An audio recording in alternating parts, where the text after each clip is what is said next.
ഞായറാഴ്ച രാവിലെ 7:30 കുർബാന കഴിഞ്ഞ് ഇന്ന് സൺഡേ എന്ത് ചെയ്യും എന്ന് വിചാരിച്ചിരിക്കുമ്പോഴാണ് പപ്പ പറഞ്ഞത് സ്കൂളൊക്കെ പൂട്ടിയിരിക്കുമല്ലേ, എന്നാൽ നമുക്ക് എവിടെയെങ്കിലും പോകാം.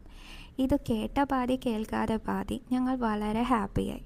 അങ്ങനെ യാത്ര തുടർന്നു.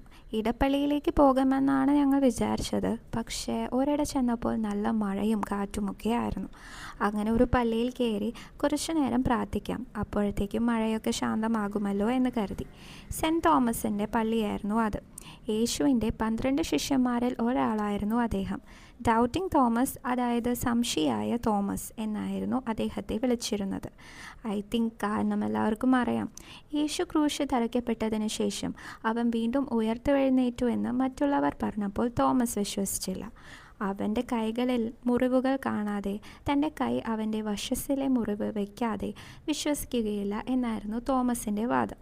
അങ്ങനെ യേശു തോമസിന് അതിനൊരു അവസരം ഒരുക്കി. നിന്റെ കൈ ഇവിടെ വയ്ക്കൂ, സംശയിക്കാതെ വിശ്വസിക്കൂ.